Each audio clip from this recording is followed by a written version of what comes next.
All right. So when you're negotiating with them, one of the things you're going to be wondering is what's happening? How are you going to know when they're starting to lose control? And then what are you going to do about it when they start to lose control?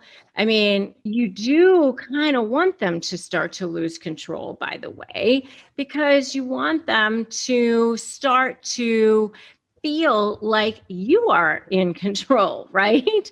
I mean, you want them to, not feel like they're the ones that have all the power all the time. So I want you to start thinking about that, because sometimes, when you have been the target of a narcissist for so long, you're like, you want to have power back. But then on the other hand, you're like, I don't know if I want them to lose control, because you get a little bit afraid of that. So you have to kind of live into, it's going to be a little bit worse, or probably a lot worse, before it gets better, because they're not going to go willingly, but it's okay. And that's what stops people a lot of the times. But then I want you to think about this.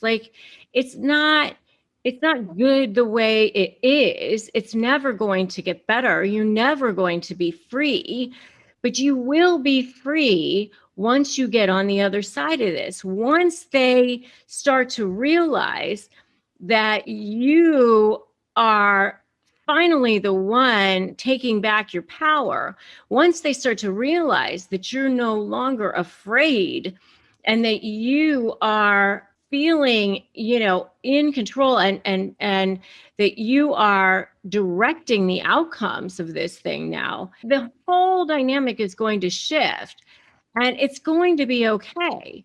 They're either going to go away, or they're going to interact with you like reasonable people going forward. That's going to be the ultimate outcome. So the in-between thing is going to be, it's going to get worse before it gets better. And I'm going to tell you, narcissists are always the worst before they're ready to give up, but they do eventually give up, and you will eventually come out of this thing unscathed. And they may eventually even want to come to the table with you. And, they might eventually actually even beg you to want to come to the table. Okay. But I just want you to be prepared for some of the things that you may see as you start to close in on them. You're going to create your strategy during the negotiation process. I go through my SLAY methodology in my program, which is strategy, leverage, anticipating what's going to happen, which is part of what I'm going to be talking about here. And then focusing on you, your case, and your position. And you're going to be going through all of that. And, as you're doing that, they will start to become unglued, and things are going to start to happen. But that's okay. I mean, that's what you want. That's the only way the dynamic is going to start to shift. Okay. Otherwise, it's going to just keep going the way it's going. And just remember that their objective is not to win. I mean, that's what you think. And their objective is not money, by the way. Their objective is supply.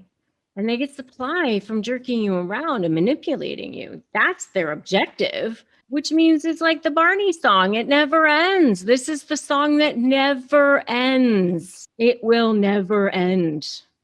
That's why these cases go on forever. And that's why it costs so much money, because it's the song that never ends. So you need them to lose control. You need their grip to start to loosen. That's the only way it's going to end. Okay, so what are the 4 signs that they're starting to lose control? Well, number 1 is they start suddenly love bombing you.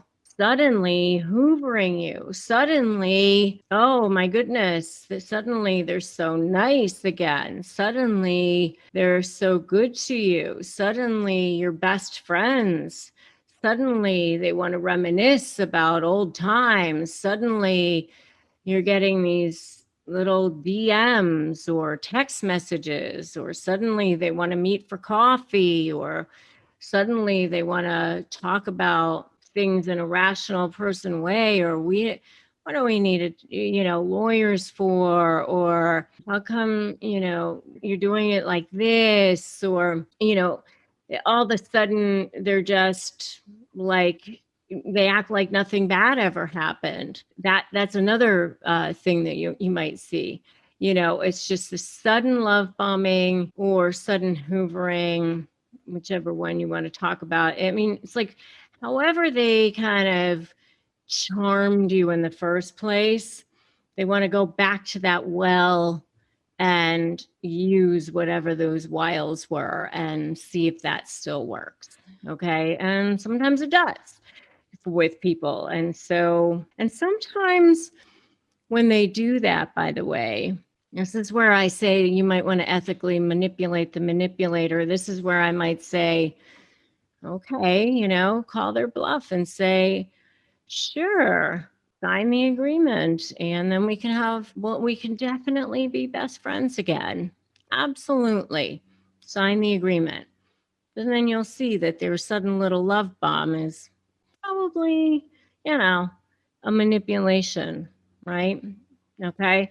So that's number one. Number two is the little sudden burst of love bombing and hoovering didn't work. So now let me just try increasing the devaluing. So let me just try like putting you down. Oh, you think you're so good at this. You totally suck at this. Oh, your lawyer sucks. You're gaining weight, like whatever. Like they just start saying like horrible things. The flying monkeys start, increasing, they start increasing their armies, beefing up their flying monkey armies. They start posting more on social media to show all the things and fun things they're doing that you're not a part of. And, all of this starts happening because, you said no to the Hoover or whatever. So, and more on this, by the way, in my video on what happens when you refuse the Hoover,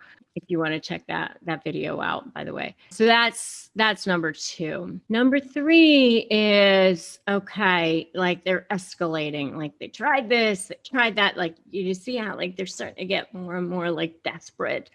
This didn't work. Let me try something else. So number three is heightened, what I call lying, denying, projecting, and deflecting. So they all the bad stuff that they do, they just start turning it on. So the floodgates start to open, and however they were behaving during the relationship, it just is like on steroids. They just get worse in every way. I mean, so it's just more of all of the bad stuff. So more flying monkeys, more gaslighting, more intimidation tactics, more projecting of everything on you, more toxicity on every level, just more, because the love bombing didn't work. The more devaluing didn't work. They tried like some of these other things. And so now it's just, I'm just going to get worse and worse and worse. And so the toxicity level it's like this tidal wave that's growing. So the next thing is the narcissistic rage, because they have that injury, that narcissistic injury, and they have that very fragile sense of self. And when it gets triggered and they're being ignored, and the things aren't working, they're like 2-year-olds that, okay, it's not happening, so let me have a tantrum. And so that rage comes flying out, and it just is, however it comes flying out, whatever that looks like for that particular narcissist. So, for every narcissist, it could be different. It could be something more passive aggressive. It could be something dangerous, even sometimes. I mean, it could be violence. It could be stalking. It could be threats of violence, threats of stalking. It could be hateful emails. It could be doing something detrimental to a business if you're in a business relationship.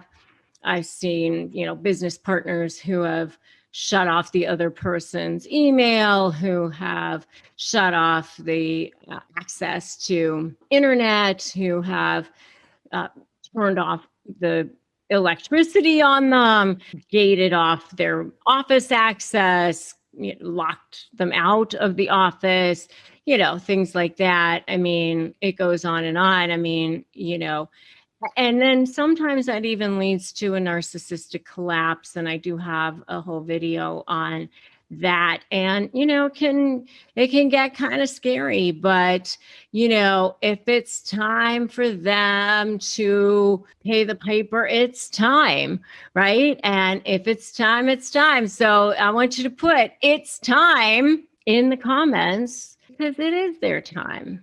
It's your time. It's your time it's your turn. It's your turn to be seen. It's your turn to have it be fair, right? It's your turn to turn it around. So you're dealing with a narcissist and they're crazy and they drive you absolutely insane. But when you're dealing with a narcissist, is they seemingly always are in control, or at least they want to have control over you. So they do all sorts of things to maintain that control over you, because control is a form of supply that they get. When they are controlling you, they get narcissistic supply. What is supply, you ask? I'm going to direct you to a video I did on Narcissism 101. I talked all about narcissistic supply, but basically what I want you to understand is that narcissists have no inner sense of value. They were traumatized at some point when they were young, when they were children, and I've also read things that it could have come from even overindulgence, but most of the time it comes from trauma or neglect or something that happened that caused them to have little to zero self-worth, so they have no inner sense of value. I've often said they're like the hollow chocolate Easter bunny that looks good on the outside, but there's nothing going on the inside. And as a result of that, they feel that the world is not a safe place. So they're not trusting, and they feel that they have to manipulate every single situation. So they live off of something we call supply. And supply is anything that feeds their ego. It feeds their external sense of value. So supply can be, money and big prestigious job, and having all of the trappings that feed people's egos, like living in the right place or having the right spouse or whatever. But most often, and a lot of times, supply for a narcissist comes in the form of something much darker, much deeper, much worse, and that is devaluing people, debasing people, treating people poorly, because then they have that sense of control. But every single narcissist has something inside of them that is what we call narcissistic injury. And it's something inside of them says, I'm not good. If you were able to peel it away in real time, in real form, you would peel away and you would see this tiny little scared child living inside of them. And that tiny little scared child, they feel that if somehow that they're exposed, they would almost die. They wouldn't have anything left of themselves. And so they protect that narcissistic injury at all costs. But if that narcissistic injury is tipped off in some ways, like rubbed on, then that triggers narcissistic rage. And as a divorce attorney, I have seen it many, many times.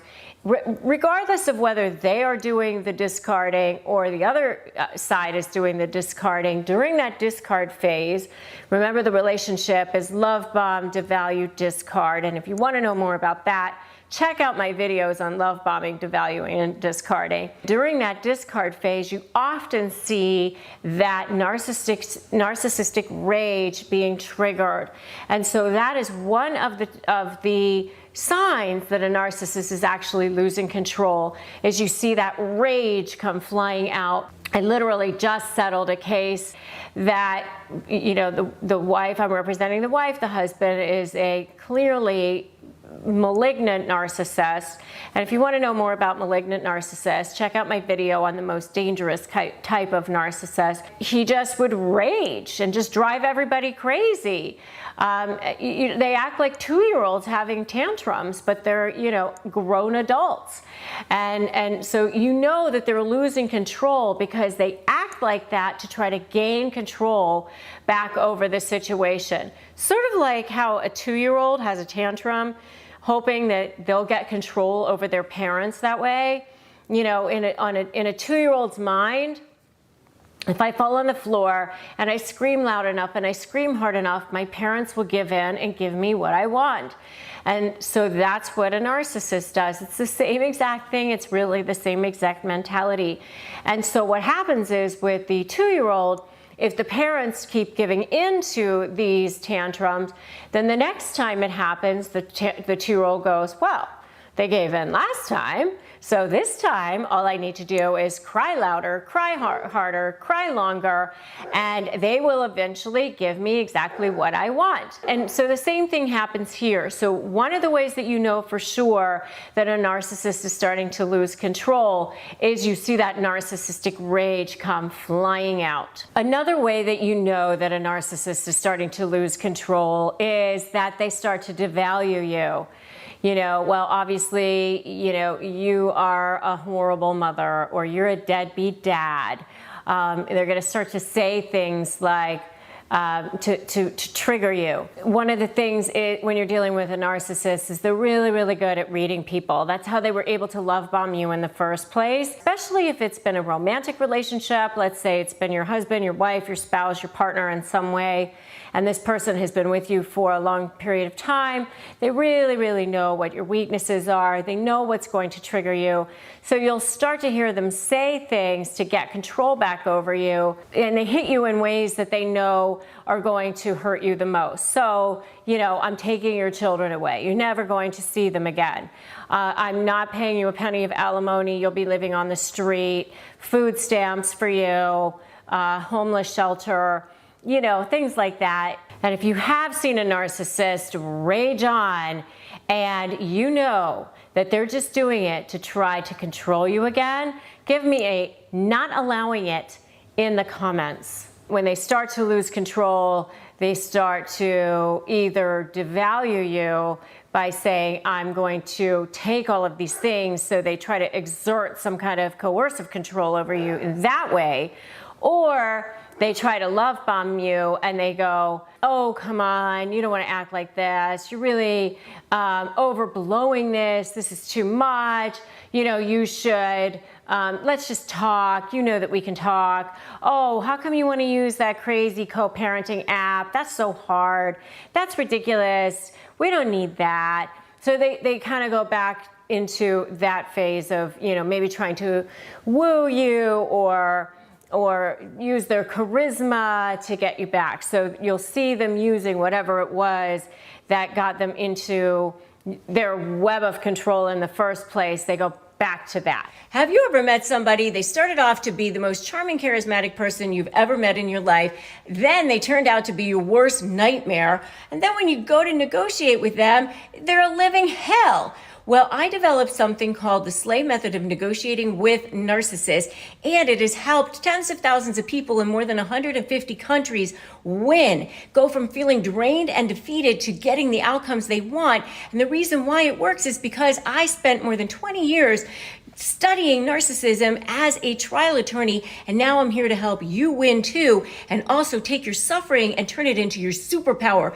Take your pain and turn it into profit, peace, and purpose as a highly specialized, high conflict negotiation coach. If you want to learn how to do it, then just go to RebeccaZung.com/apply, and I will show you how. You want a narcissist to lose their mind? I'm going to give you 10 ways to make them do that. So make sure you stay tuned all the way till the end, and make sure that you get a notepad and start writing it down, because you definitely want to see how this is going to go. Now, make sure your safety is always key. Okay. Number one, hold them account to their behavior. They don't want to be held accountable for their behavior, especially the covert narcissist. This is the one thing that most people don't do. I know I didn't do when I had a narcissistic business partner, at least not right away, because they're so passive aggressive, especially at the beginning. You're like, what is going on here? I know for me, I didn't speak up quickly enough. And so that's how they start conditioning you at the beginning. So for me, I know the narcissistic business partner that I had would like promise to do things and then not do them. And I would be like, should I say something? Should I not? If you hold them to account to their behavior every single time, and I'm telling you this as an attorney, you cannot let them get away with anything. So if they were supposed to have discovery in on a certain date, you need to file that motion right away. Hold them account to their behavior. If they show up someplace after they said they were sick, go right up to them and say, I thought you weren't feeling well. They're not used to people saying things directly to them. Hold them account for their behavior. That's number one. Number two is stop giving them primary supply. They will lose their minds. Diamond level supply is what they love. So they love you to feed their ego. They love you to make them feel like they're amazing. Whatever it is that is that primary source of supply that they're getting from you, if you cut off that primary source of supply, they will lose their minds. That being said, I will say to you, sometimes you want to continue to give them a certain source of supply if it is something that you're doing strategically. So I have this one particular strategy that I call fluff for favor, vomit later, where you're kind of ethically manipulating the manipulator, where you give them something and in return, you're getting something that you want. So, for example, you might say, can you handle doing the QuickBooks this month? You're so much better at it than I am, and it will be done so much more efficiently than if I did it. You want to make sure that there's no sarcasm in there or anything like that, but you're giving them something to stroke that ego, something that they love. Stop giving them primary supply if all you're doing is giving them supply just to give them supply.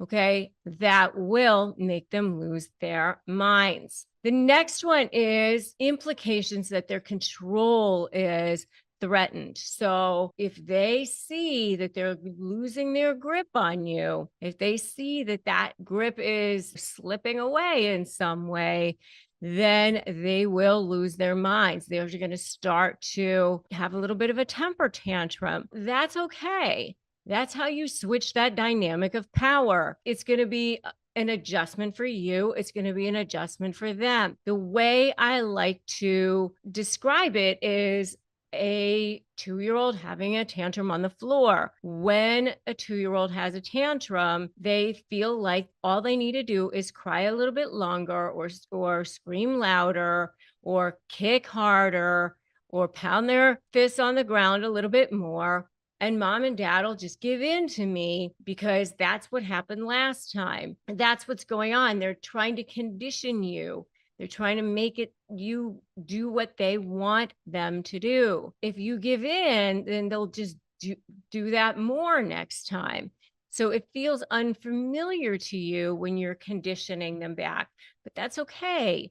You'll be okay and they'll be okay. Remember, they'll be the worst right before they're ready to give up. The next one is they will lose their mind if you leave them or abandon them, even if they have said they want to leave you or go ahead and leave me or we're not right for each other, we need to be done or anything like that, because it's that push-pull thing that leave me, I hate you, don't leave me, I hate you, don't leave me. They don't want you to actually leave them. They want you to prove how much you love them. They want you to feel manipulated. They enjoy messing with your feelings. That is part of the game for them. So if you actually leave them, if you actually abandon them, they will lose their minds. And if any of this is resonating with you, go ahead and put yes in the comments. And by the way, I have other videos on the narcissistic relationship, the love bombing, the devaluing, and the discard phases, which you definitely should check out if you haven't seen those before. The next one is standing up for yourself, especially if you haven't stood up for yourself in the past. They won't like it. They will lose their minds. That's another thing that will start to upset them. But again, baby steps. You're taking that switch. You're switching that dynamic of power. You're course correcting. It's not going to feel comfortable to do it all overnight, but you can do it. You can turn it around. I say step 1, don't run. Step 2, make a U-turn. Step 3, break free. You can turn it around. The next thing that will make them go crazy is ignoring attempts to manipulate you.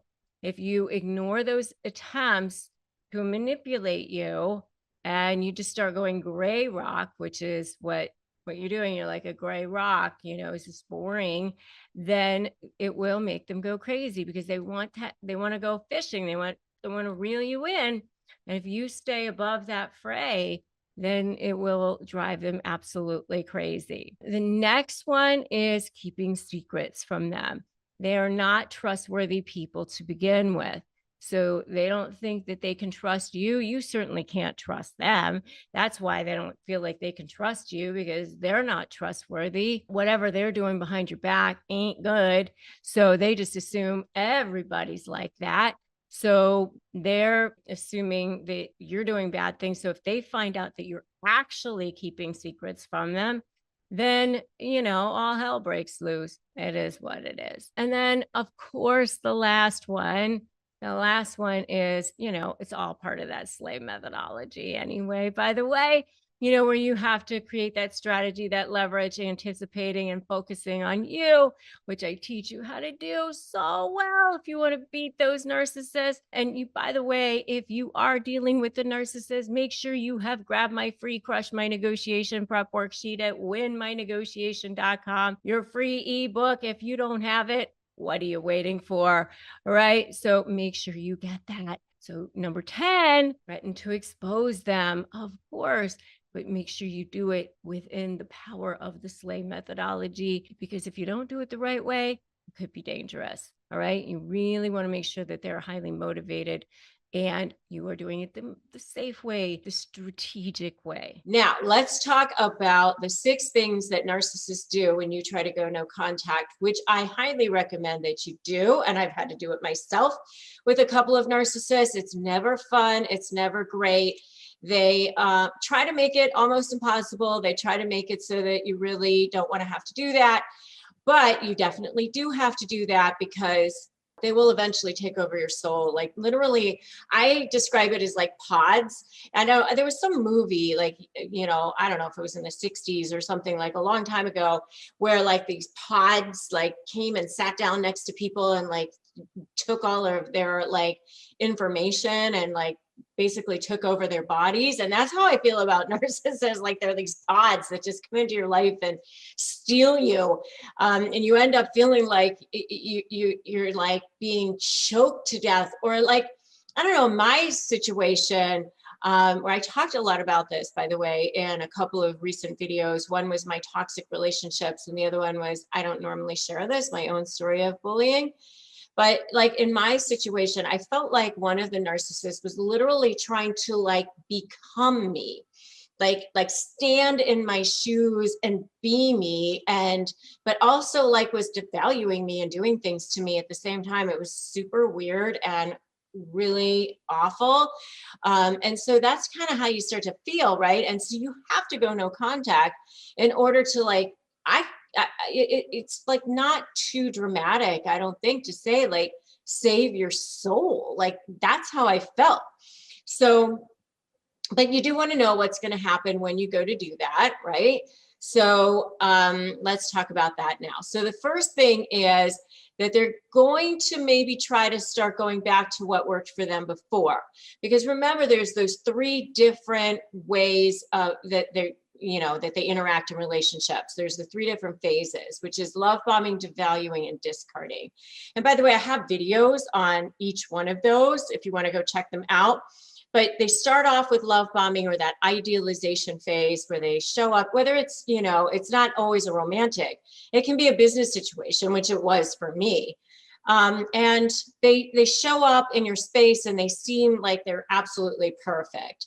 And then they start to devalue you. And then, you know, there's the discard phase, but they kind of go back and forth between the phases. So they're going to go back to what worked before. You know, oh, you know, we can always work this out. We've always been so good together. We've always been able to do things. You know, why do you need to be so rigid? Why do you need to be so difficult?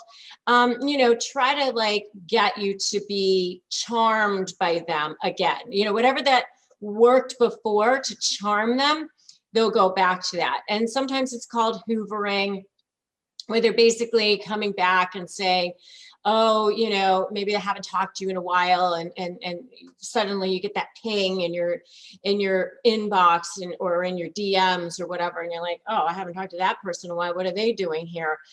So, you know, they're going to go back to trying to charm you in some way. So that's number one. The next thing is that they may try to escalate their tactics, like come on even stronger, you know, like you barely feel like you can breathe sometimes with them. Like now all of a sudden they're showing up at your house, they're showing up at your office. They happen to be talking to everybody that you know, like you just can't get away from this person. There they are. They may call you incessantly, they may text you incessantly. They may escalate their efforts on all the bad things that they're doing, manipulating situations, projection, denial, deflection, lying, all the things that they normally do, but now on steroids. Because remember, with a narcissist, you're either for them or against them. They're very black and white, you know? So they may escalate their tactics. You see like them coming on much more strongly.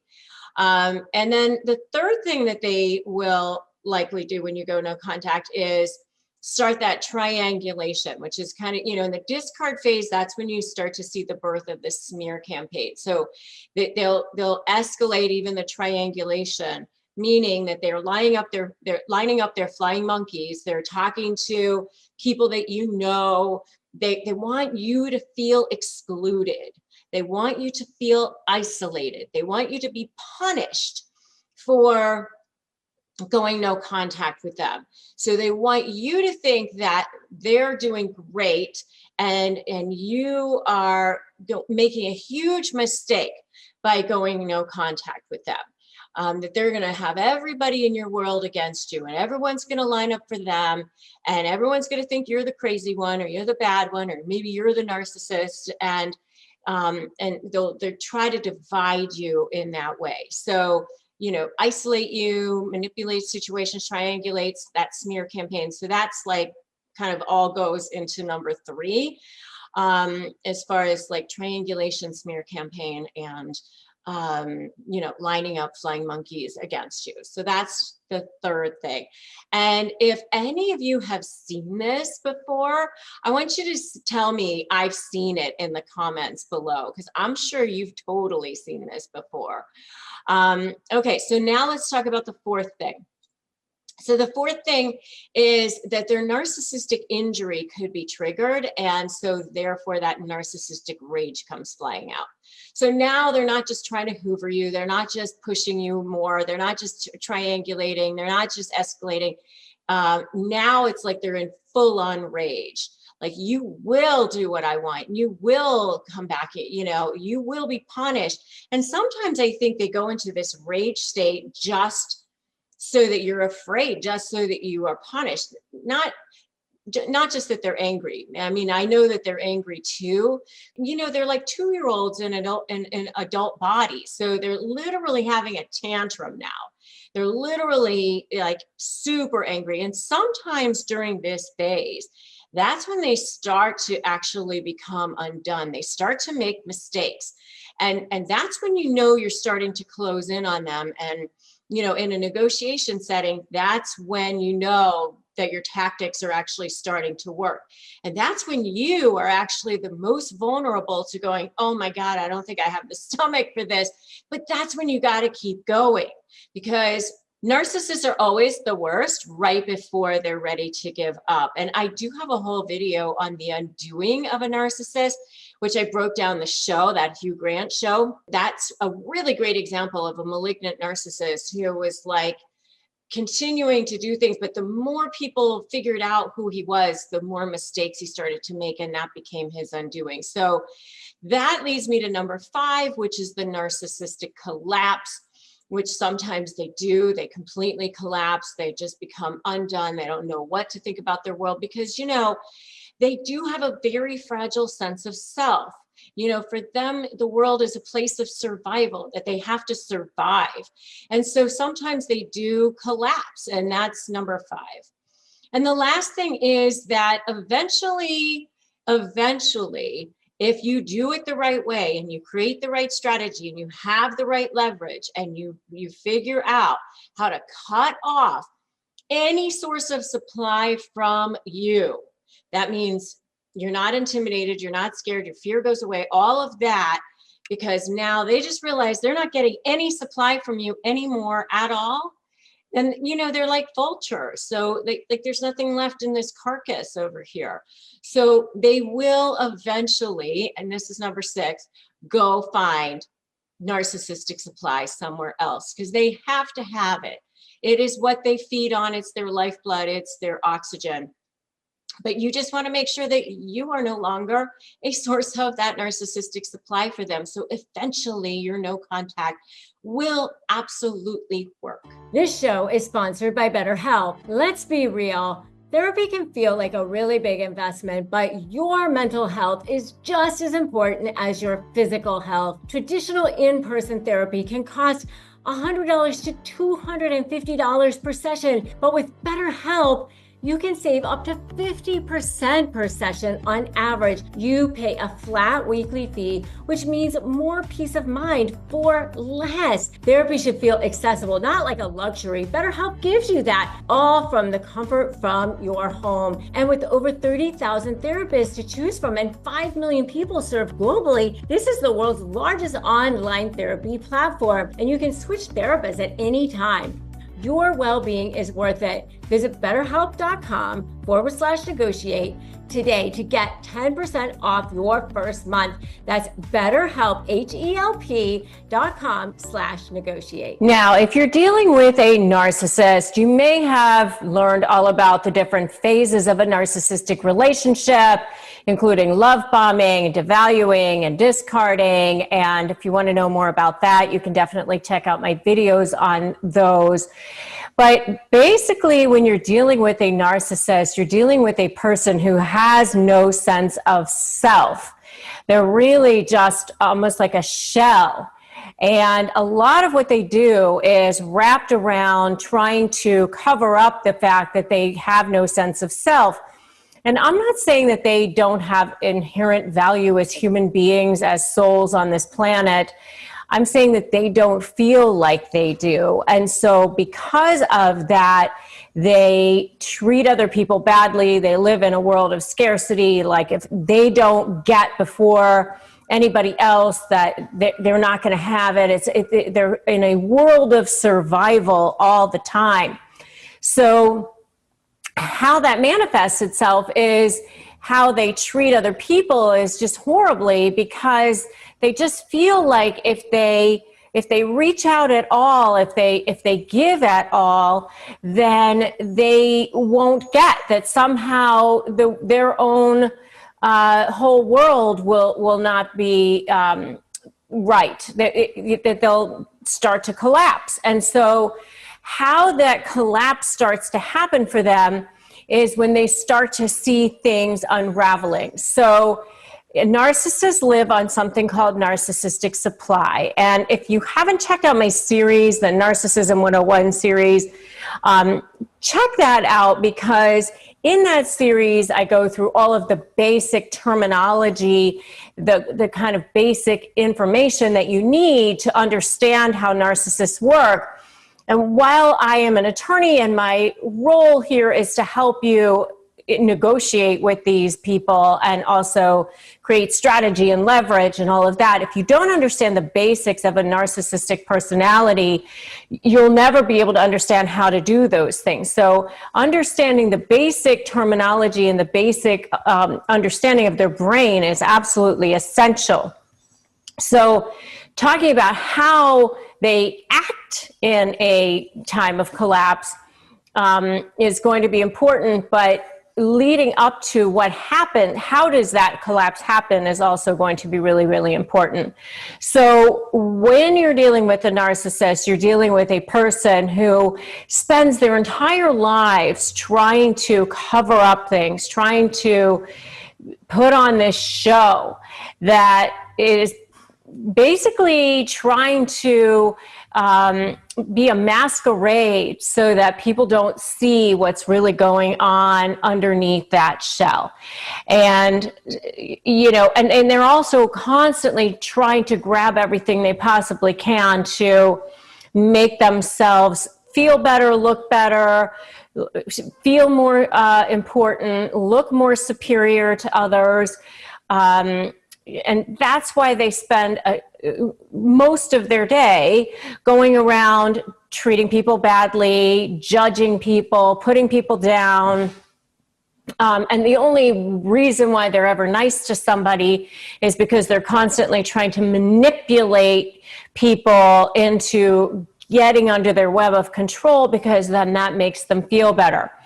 I mean, I once heard that narcissists are like rats in a maze. They're just after that one thing, that one piece of cheese, that one, you know, that's the only thing that they're looking for. And the way I look at it is, you know, narcissistic supply is the only thing that drives them, and they get supply from money and adulation and respect and all of those kinds of things. But most of the time they go around getting narcissistic supply from the darker underbelly of narcissistic supply, which is treating people poorly, intimidation tactics, sometimes even violence, you know, control tactics, gaslighting, triangulation, flying monkeys, smear campaigns, all of those sorts of things. And so when it's this constant house of cards that they are keeping constructed, and it's actually a very fragile house of cards. Keeping that house of cards intact is like so much work. That's basically all that they spend their time doing, trying to be sure that they're never exposed, that no one will ever see that side of them that they don't want people to see. And if this all sounds super familiar to you so far, give me a totally in the comments. Okay, so now the house of cards is coming apart. It's all falling down around them. What does that mean for a narcissist? It means that they've been exposed in some way. It means that somebody has shown them up, you know, stripped away whatever leverage they thought they had. It means that something has unraveled for them and they're actually being exposed. They lose their ability to control themselves. And I've really seen this when people are negotiating with narcissists. And this is what I teach people. It's, you know, about the strategy and the leverage in my SLAY program. And I always tell people that they're the worst before they're actually ready to give up, because this is when they realize that that mask has been taken off, that filter is gone. So they start to lose control. You start to see them doing things that seem erratic or impulsive. They start to make mistakes. They start to fire off emails or text messages or things that are actually going to end up being really great trial exhibits against them.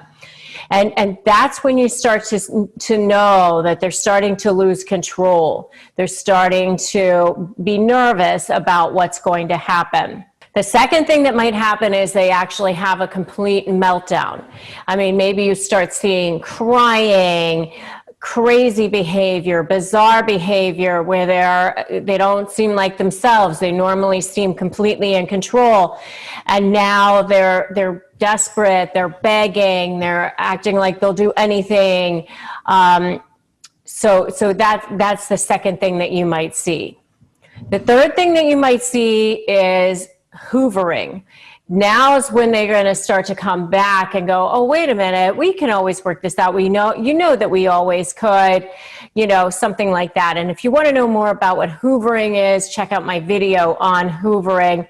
But that's the next thing that you might see is like, okay, none of these things, crying didn't work, you know, coming apart at the seams, all of those things where they just completely have lost control. So let me try something else. You start to see them acting very, very desperately. And the last thing is that they start to panic and you start to see fear and horror in their eyes. And if you want to know more about what makes a narcissist panic, check out my video on how to make a narcissist panic.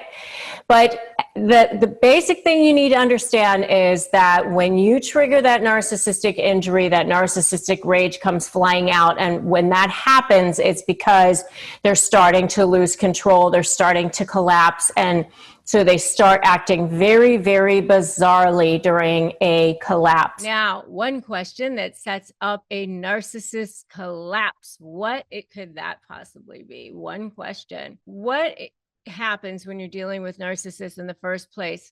Remember that narcissists rely on control and manipulation. They're very fear-based individuals, scarcity-based individuals, and that's why they want total control over you. People who are authentically in power of themselves, they have complete self-worth. They don't need to have complete control. They're not fear-based individuals. So there is one question that narcissists fear more than anything, because it exposes them. It exposes their true nature, and it can potentially lead to their entire downfall. It's the one question that they don't want to hear. You have to understand the inner workings of what's happening inside a narcissist to understand why this question is so effective. And you have to understand the strategies for dealing with them, which is what my whole SLAY methodology, my SLAY method is all about, which stands for strategy, leverage, anticipate, and you. I have a whole training program all about that. SLAY training for people who are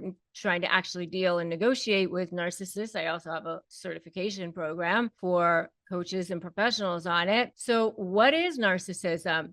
Narcissist is, you know, these are people who feel no inner sense of value. They feel completely empty inside. And so they get all of their sense of value from external sources, from feeling powerful in the world, you know, how they look to the world, and also from controlling and manipulating people. And yeah, I mean, there's a range of it. It's a spectrum from healthy self-confidence to pathological narcissism. There actually is such a thing as healthy narcissism, but there's manipulative tactics to it as well. Gaslighting, projection, devaluation, and hoovering tactics. Those are all tactics that narcissists use. And, you know, what I call coal level supply. So there's what I call diamond level supply, which is how they look to the world, impressive friends, having a great job. All of those things are what I call the window dressing of narcissistic supply. But then there's what I call the coal level supply, which is controlling you, debasing people, devaluing people, that sort of thing. The thing is that how they look to the world, they will protect and defend that at any cost. They will let go of controlling you, manipulating you, if that is threatened, if how they look is threatened. That is so fragile. Their self-image is so fragile. You know, they will maintain that at any cost. But they use people to bolster their self-image. So what's that one question that exposes a narcissist? That one question is the question that challenges their false persona. And that question is, can you acknowledge any mistakes or take responsibility for your actions? Ask them that question. And the problem is that they struggle with admitting any fault or accepting any responsibility for their behavior. Asking this question highlights their avoidance of accountability and exposes their manipulative tendencies. If you guys have seen this, I would love for you to comment below in the comments to say, I've seen it in the comments, because I'm sure that you've seen it in dealing with them in the past. So asking this question highlights their avoidance of accountability and exposes their manipulative tendencies, because they will struggle very difficultly with this. It disrupts their thinking. It takes them off their guard and exposes their inability to genuinely connect with people or genuinely empathizes with people. They will go ballistic. They'll go crazy. They'll have self-defense. You'll see them have trouble with this. They will struggle with this. They have fear. They'll know that their vulnerabilities will start to be exposed. This is why the narcissist both hates you and, hates themselves. So that's why it seems like a narcissist hates you. I have a whole video on this, why the narcissist hates you, which you can definitely check out. That's why they go to threaten you and they start to collapse. And, what it looks like when a narcissist starts to collapse ain't pretty. So, and I have a whole video on that as well. And this is what happens when they start to collapse. They start to blame shift. They start to, love bomb again. A lot of things can happen when the meltdown starts to come on. They're going to desperately try to maintain control or regain control if they think that their control is slipping away. During this time, you're going to want to practice self-care, practice having those strong boundaries in place, practice making sure that your interactions with them are as minimal as possible. If you're a renter, this is a no-brainer. You earn points on groceries and travel, so why not on rent? With Bilt, paying rent finally pays off. There's no cost to join, and just by paying rent, you unlock flexible points that can be transferred to your favorite hotels and airlines, a future rent payment, and your next Lyft ride, and more. When you pay rent through Bilt, you unlock two powerful benefits. First, you earn one of the industry's most valuable points on rent every month, no matter where you live or who your landlord is. Your rent now works for you. Second, you gain access to your exclusive neighborhood benefits in your city. These include extra points on dining out, complimentary post-workout shakes, and unique experiences only Bilt members can access. And when you're ready to travel, Bilt points can be converted to miles and hotel points. Your rent can literally take you places. Start paying rent through Bilt and take advantage of your neighborhood benefits by going to joinbilt.com/negotiate. That's joinbilt.com/negotiate. Make sure to use our URL so they know we sent you.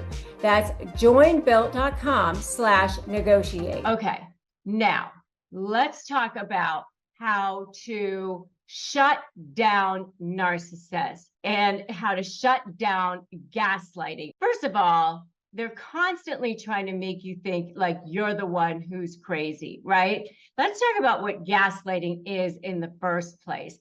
Gaslighting is a form of just trying to make you think like you're the one who's crazy. It's a way that narcissists use to get control over you.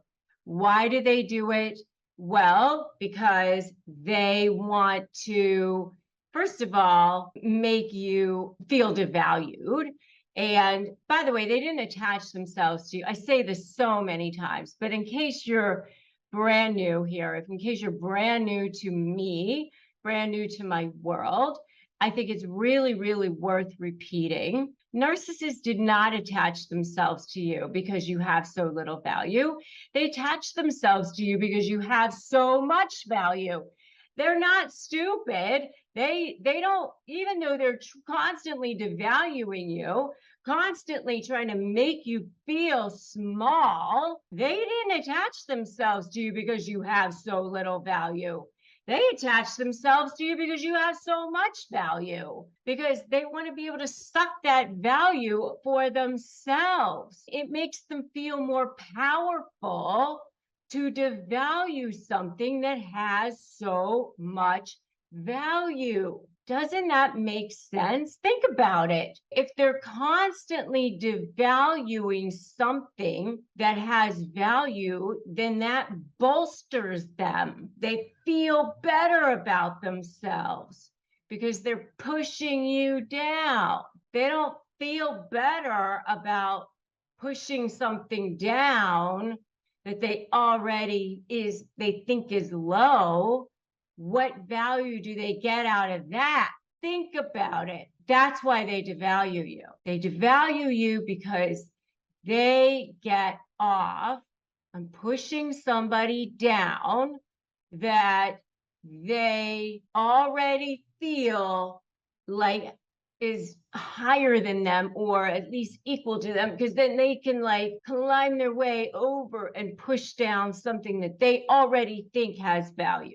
So think about that. So why do they gaslight? Gaslighting, for one thing, is a form of trying to make you think that you're crazy. They do this to gain control over you, to destabilize you, to make you think that you're crazy. I mean, that's one of the things, one of the reasons. Another reason that they do it, frankly, is to push attention away from themselves when you're trying to hold them to account for something. If you're trying to say to them, hey, I caught you doing something that you weren't supposed to be doing, or that you were supposed to be doing, you know, I think these text messages look suspicious, then they'll say, oh no, that's not what you're seeing. Or you were supposed to do this work and you didn't. Oh, it wasn't me. It was somebody else. Somebody else was supposed to do it. Or that's not what we agreed upon. We agreed on this. And so they do it also not just to make you think you're crazy, but also to project and deflect responsibility off of themselves. So there are a number of reasons that they gaslight, not just to make you think you're crazy, but also to project and deflect responsibility off of themselves, to devalue you, to destabilize you, to build up their own sense of self-esteem. So there's a number of reasons. And by the way, so that you can remember what the word gaslighting means, I'm going to tell you how it originated. The word gaslight actually came from, it was a play originally in the 30s. It then was made into a movie called Gaslight. It was of the same name. And in that, the husband was trying to make the wife think that she was crazy. And so what he was doing was blowing out these gas lamps. And yeah, I think it was set in like the 1800s or something. And she would say, oh, wasn't that just lit? And he would say, no, it wasn't. And she would say, oh, I'm pretty sure that was just lit. And he would say, no, it wasn't. And so, therefore trying to make her think that she was crazy, right? And I think, in the end, obviously it didn't work, or something to that effect. I don't know. I've never actually seen it, but that's where the term originated. Okay, so that's how you can remember where the term came from. Now, coming back to you, when you are trying to have a conversation with this person and they're projecting, deflecting, lying, denying, whatever it is that they're doing, and they're belittling you, making you feel small, constantly victimizing you, constantly eroding at you, eroding at your self-esteem, eroding at your brain, death by 1,000 cuts, pick. And it can get at you, regardless of whether you are in a business relationship, a personal relationship, a work relationship. They're your boss, your coworker, your family member, whether it's your mother, your sister, your brother, whoever it is, your spouse. It eventually erodes away at you. It's abusive.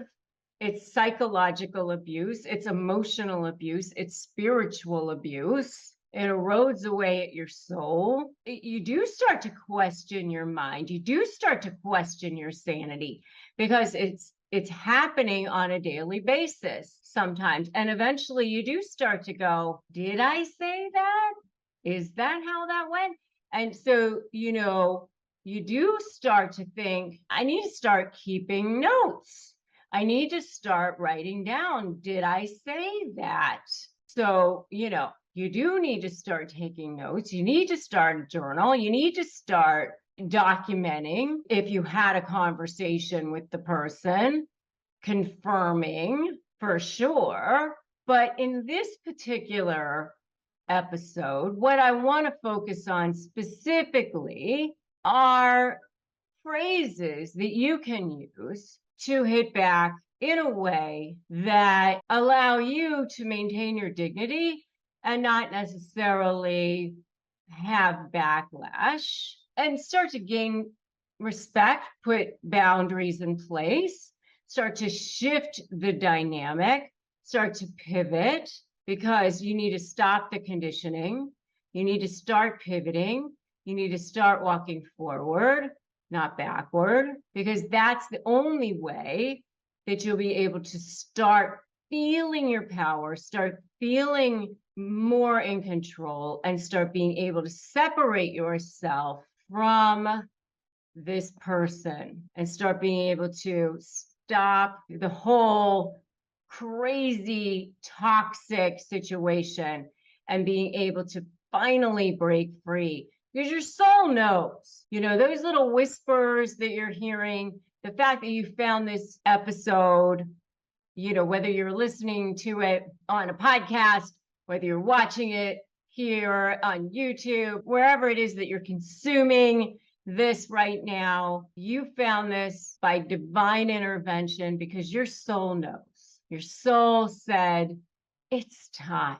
The whispers came knocking, and your soul said, it's not okay anymore. Your soul knows that it was born for more, that you were born for more, and it's waking up and realizing that it's time. What we're going to do now is I'm going to give you some phrases that you can start to use to shut down that gaslighting. And here's how. So you can start to say things like, we remember things differently. When they start to say things like, we had agreed that this is how it was going to be, remember? You're going to say, we remember things differently. And you don't need to say it in a tone. You don't need to say it loudly. You don't need to scream. You don't need to yell. Never put your emotion into it. You just say, we remember things differently. Number two, you can say, if you continue to speak to me this way, I will no longer be engaging. And then you can walk away if they continue to speak to you in a manner that has rage, that has anger, that's disrespectful. You don't need to be in a situation where you are going to continue to be disrespected. And if they scream, if they say, don't walk away from me, you're walking away, that's disrespectful, whatever it is, that's okay, because they are disrespecting you by screaming, by yelling, by disrespecting, by devaluing, by degrading, whatever it is. Just say, I'm no longer engaging, and walk away. That's number two. Number three, you can say, I hear you, and that wasn't my experience. It's sort of the same thing as we can agree to disagree. You know that old saying, we can agree to disagree. It's something along those lines. Or you just say, I hear you, and that wasn't my experience, or that isn't my experience. Something to that effect. I do have a whole video, by the way, on words that destroy narcissists. It's actually not exactly what you might think. It's actually words that will very much permeate narcissists, but help you maintain your own self-respect. I highly recommend that you check out that video, Words That Destroy Narcissists. Next one, very similar to, if you speak to me this way, I'm not engaging. Just simply say, I'm walking away from this conversation. If it gets too heated, if it gets too demanding, if it gets too disrespectful, if it gets to a point where it really is nothing but lying, denying, projection, deflection, full on interrupting, rage, abuse, or certainly anything where you feel that your safety is of concern, absolutely walk away. Absolutely get out of that conversation. Next, say, I'm not interested in debating with you. Just say, I'm not interested in debating with you. I'm not interested in debating what happened with you. You can just say, I'm not going to have this particular conversation with you. We can talk about other things. You can just let them know I'm not going to have this conversation with you. If they will continue with a particular position that is very clearly different than the one that you know to be true. In other words, let me just tell you this. If you saw it with your eyes or heard it with your ears, just know that it happened. Trust your senses. I want you to write that in the comments below right now. I trust myself. I trust myself. I want you to start feeling that. I trust myself. And start to feel like you're going to believe it. I trust myself. The next one is you can start to delineate what you will speak about and what you will not speak about. You can say things like, I'll speak to you about A and B, but I'm not willing to speak to you about C. Or I'll speak to you about C, but I'm not willing to speak to you about A and B, or whatever it is. You know, I mean, you just have to be clear about what you're going to be willing to speak about, because otherwise you just are going to get into this conversation that you just don't want to be in. In other words, you just want to make sure that you're making it clear to them you don't believe their lies anymore. And just don't go down the path. Don't allow them to lead you down the path. All right, so I'll speak to you about A and B, not willing to speak to you about C, or vice versa. So those are some ways that you can start to shut down gaslighting immediately. So why do I do this? I do this because I have had to deal with narcissists in my law practice, but I've also had to deal with them in my real life. And I know what it's like. I've had to deal with them creating chaos in my own life. Yeah, I had to deal with not just one, but two covert narcissists actually targeting me, not as husbands, but close enough to actually cause real drama, trauma, and chaos, as I like to say, drama, trauma, and chaos. And I have helped people create real freedom, possibility, and purpose in their real lives. So I'm on this mission. I'm on this crusade to help people actually save your lives. And I understand why they need to create chaos. They do it in all aspects of your lives, especially in negotiations, because with narcissists, you're either for them or against them. And when you are against them, they've decided you are public enemy number one. They want to take you down. Why? Because they want to take you down before you take them down. It's a black and white world with them. They want to feel powerful. And how can they feel powerful? Well, if they create chaos, then they can intimidate you. They enjoy that power. They enjoy stirring things up. They like to see you squirm. They like to see you be intimidated. So they like to make that world chaotic, because then they feel like they're controlling it. They're stirring the pot. If they've made the world chaotic, then they've done that. oh, look what I've done. I'm looking at the people scurrying around that I've made scurry. They think they've done that. It's like they've made the minions all scurry around, even if it's only for a minute, right? And they want to destroy anybody who is threatening their sense of power or their sense of self-worth. So they enjoy creating this chaos because it also distracts them from their own sense of insecurity, their own sense of problems with their own sense of self-worth. And so it's a coping mechanism. It helps them avoid their own sense of insecurities and shame. They carry a deep sense of shame. It's the same reason, by the way, that they always create chaos around holidays and birthdays. They don't want people to not be paying attention to them. They want all the focus and attention on themselves. And if you want to know more all about why narcissists like to ruin holidays, definitely check out my video on why narcissists ruin holidays.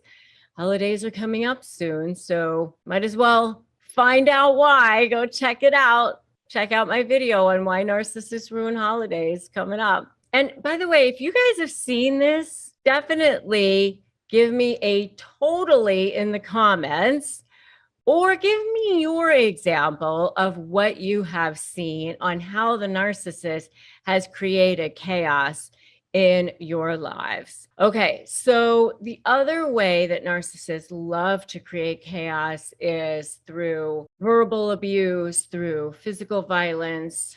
And why do narcissists do anything that they do? Well, they get supply from it. Everything they do is to get this narcissistic supply, which is anything that feeds their ego. And remember what I said, that there's a hierarchy of supply. And there's that diamond level supply, which is the outer things. The big house, the money, the prestigious job, the prestigious cars, the prestigious friends, the things that they would be happy to tell people about. But then there's what I call the dark underbelly of narcissistic supply, which is I'm going to control you, debase you, diminish you, manipulate you. And that is where that chaos comes from. And because they don't have any care or concern or empathy for other people's feelings, manipulating people and as if they're game pieces on a board, creating chaos in their lives, telling a piece of gossip or saying something about somebody that's not true, creating that chaos, filing a motion in court that is totally false, whatever. It doesn't bother them because they're narcissists.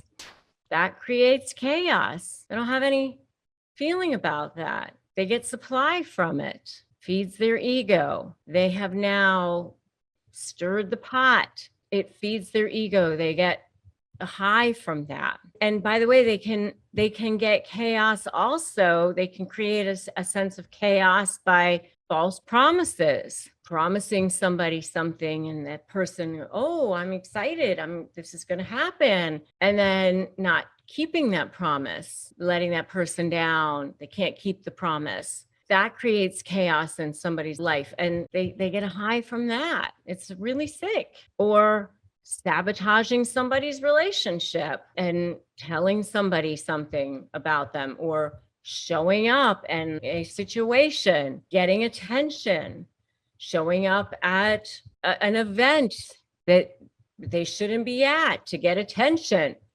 creates chaos. They get something out of that. Showing up when somebody is sick at the hospital and getting attention from that, that also can create chaos. They love that. It all is for the one thing, narcissistic supply, to get their ego fed. That's it, because that's what they're after. It's always what they're after. It's all to feed their ego. That's why they need to create their chaos. They get a high from it. And because they don't have any sense of care, concern, or empathy for others, It's not tied to their people's feelings. Unfortunately, that's how it goes. They don't have any sense of guilt. If you're standing over there wondering, how can they do that to somebody? Don't they wonder about the consequences? Don't they feel anything for anybody? Don't they wonder about ruining somebody's lives? Or no, the answer is no. And so stop doing that exercise. It's not going to get you anywhere. Forget about it. Stop wondering why or how they could, or that for you is a big waste of time. Just accept they are who they are. You are not going to get closure. You are not going to get them to see the error of their ways. All of those things are a waste of time for you. You are better off stopping focusing on that. The more you give it energy, the more it will multiply. What you focus on, you get more of. So focus on something that will actually bring you more of what you want. Let go of that. Namaste and walk away. Send them light. Move on. That is the best advice that I can give you. But when the narcissist knows that you will, you're going to have to deal with some stuff first. But then it'll change and you're going to know what to do. All right. So the first thing that the narcissist is going to do is they're going to turn on the charm, because that's what they do. They're going to be like, oh my gosh, what's going on here? And so they're going to go back to the well. They're going to go back to what worked for them at the beginning, which was that love bombing thing. That's what they did at the beginning. So they're going to turn on that charm and they're going to see if that works, at least initially, because they're going to be panicking a little bit. So they may try to love bomb you, future fake you, try to see if that works. Oh, we can do this, whatever it is. And it's the same thing if it's in a romantic relationship or a business relationship. They do the same thing. I was in a business relationship with a narcissist. It was the same thing. When I started to try to exit out of the business relationship, suddenly the business partner started doing all the things that they were supposed to be doing all the way through the relationship, which was actually, to me, annoying, because it was like they knew what they were supposed to be doing the whole time and didn't do it. So I was like thinking, okay, so you knew what you were supposed to be doing. So to me, that didn't work. So what happens is they realize, oh, this isn't working, because when you're done, right? So this is, the narcissist knows you're on to them. So now they're starting to feel threatened by your knowledge. They're threatened. And so with the narcissist, it's all black and white. You're either for them or against them. There's no gray area. And remember, they're very easily slighted. So once they realize that you're on to them, you become public enemy number one. Now they're going to try to silence you. Now you are going to be the enemy. They're going to try to gaslight you, to try to say, hey, whatever it is that you think you don't know. So they're going to try to make you believe that whatever it is, that information that you might have, you don't have, or it's wrong, or that you're crazy, you're delusional, that sort of thing. So they may even try to discredit you, try to attack you. They'll go to others, try to get them to be on their side. Now, this may have been going on for a while, by the way, especially if it's covert narcissist, because, they instinctively know that it may not work out at some point. So even long before the discard phase actually happens, if they think that it's going to be happening at some point, they will start that planting of seeds with third parties, because they don't want you to feel aligned with anyone else in their world. They want you to be sort of isolated. They want to be the ones aligned with other people. They don't want you to be the ones aligned with other people. So they make sure that you feel isolated. They make sure that they're the ones that have the people aligned with them and you feel like you don't have. So they'll make sure they know that they spoke to this person and you didn't, or they have the closer relationship and you don't, and that they talk to them more, or that they got the better information from that person. And everything's sort of a competition even before you actually have the breakup with this person, because it's got to be a competition with them, and even if you're not that way, and you're over there going, that's great that you spoke to that person, or that's lovely that you had that conversation, or I'm so glad you had lunch with that person. They don't see it that way. They still want you to feel like you're isolated, or they have this better thing going on. And so it's very difficult to have a normal relationship with a person when they're not having a normal relationship with you. What's happening though is they're planting seeds against you with these third parties, whether it's dropping little things about you. Well, they're not really working all that hard, or they don't really like you, or they drink too much. Whatever it is that they're saying about you, she does this thing, or she doesn't really take care of the kids, or she's not great with numbers. They just drop these little things that aren't great.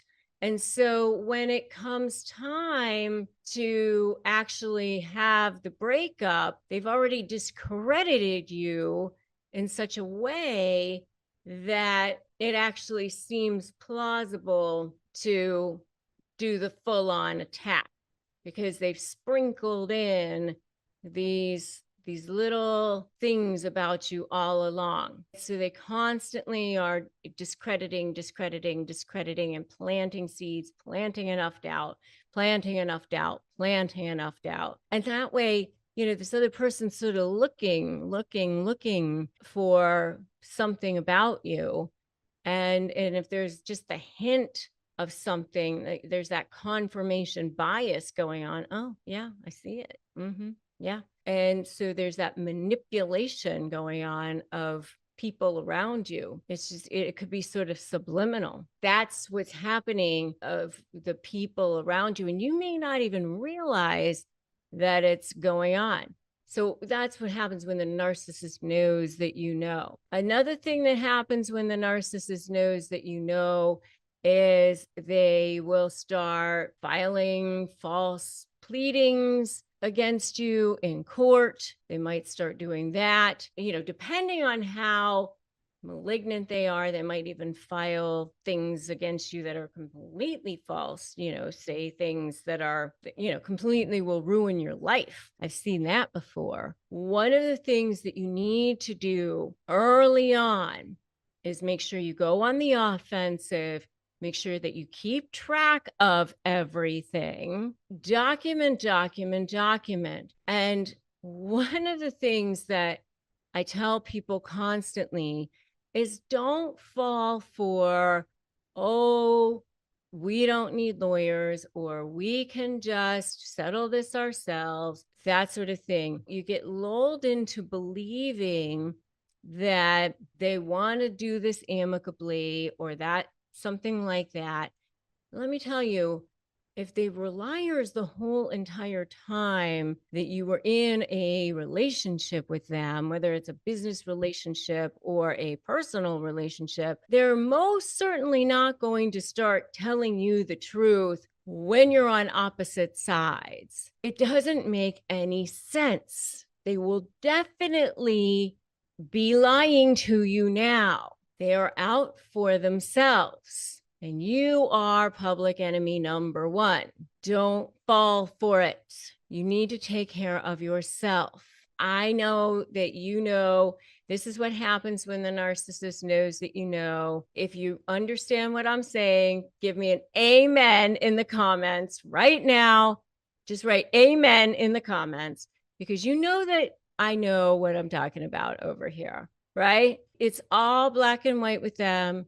They're in it for themselves. And what happens is, if you fall for it, then you end up so far behind in the negotiations, or so far behind in the communications. And by the time you figure out what's going on, they've gotten away with so much. And you feel like things are so unfair. But part of it is because you started off at the beginning with thinking that everything was going to be good, or everything was going to be nice, or you just wanted what's fair, and you just wanted what was good. And, you came at it with such good intentions, but they didn't. They didn't, even though that may have been what came out of their mouth. That's not what they felt. So keep track of everything. Document everything. Stay on the offensive. Stay on the offensive. If you're an empath, which more than likely you probably are, it probably goes against your grain to do that. You probably feel like, I don't want to fight. But let me just tell you, if you don't want to fight and you're dealing with a narcissist, then that's what you have to do. That's what you have to do. It's counterintuitive, but that is what you end up having to do. Let's learn about little known facts about narcissistic love bombing that you probably never knew before. Number one is it has nothing to do with love. In fact, while they start off maybe saying they love you, even maybe before you start dating, it actually has nothing to do with love. It has everything to do with manipulation. In fact, everything narcissists do has to do with manipulation. Everything they do is a manipulation. It has to do with control. They use love bombing as a way to get you started, conditioning you. So what they're doing is conditioning you from the beginning to get you into their web, to get you into their lair. They use charm, they use their charisma, they use their personality. They have learned early on to mirror you. And I've heard many people actually say they kind of fell in love with themselves, which is sort of true in a way, because they kind of are very, very adept at seeing what it is that you want to see. That's one thing they're very, very good at. They read people in an excellent way. It's a survival skill for them that they've learned from the beginning. From the time that they were very, very young, they knew that they had to start to read people in order to be able to get what they want, in order to survive. Narcissists are people that had, probably a fair amount of trauma in their childhoods, or their needs weren't met in some way. And so in order to get their needs met, they had to learn how to read people. The first thing is, narcissistic love bombing has nothing to do with love. It has everything to do with, charming people in order to condition them so that they can start to get what they want. It's a deposit that they're making so that they can start making withdrawals in order to get what they want. And they do this so that they can get to phase 2 as quickly as possible, which is the withdrawal phase. Let me tell you, it doesn't matter if it's a business relationship or a personal relationship, which is number 2 little known fact. The number 2 little known fact is that they use this in all relationships, not just romantic ones. So, whether it's a business relationship or a personal relationship, they will use this type of love bombing. Sometimes it's called the idealization phase, because it seems too perfect. Like, where has this person been all of my life? And I know because I was in a business relationship with a covert narcissist who seemed absolutely perfect at the beginning. Where has this person been? Oh my gosh, they have all the perfect contacts. They say all the right things. They seem to have all the skill sets that you need for a, or whatever it is, so, and they want to immediately get into the next level, invest in the company, or get their names on things, or get to something where they want you to be committed as soon as possible, because they don't want to have to make deposits for very long. They want you to be the one who's giving them the value and not vice versa. Okay, so that's number 2. Number 3 is love bombing is not just at the beginning of the relationship. They'll use it at many different times during the relationship. They start to devalue you, which is sort of the next part of the relationship. And then they will go back to using the love bombing when necessary. So, if they sense that you're going to be leaving and you're kind of done, tired of them manipulating you, ghosting you, this crazy hot and cold situation, then they will start to love bomb you again to get you back into, pull you back in. They use it in many different situations. Sometimes it's called future faking. Sometimes it's called hoovering, or different terms. But they use love bombing, or this kind of charm that they have, to manipulate you in different ways. So it's something that they use to get what it is that they want. Okay, so it's used in many different times, different ways in the relationship, not just at the beginning of the relationship. Again, not just business, not just personal, and it has nothing to do with love. So, but it's not just at the beginning of the relationship either. And number 4, as I mentioned, they use love bombing to manipulate. It is a tool that is used in order to get what it is that they want. So, for example, if they're supposed to accomplish a task, for example, they were supposed to do something for the business, a business plan.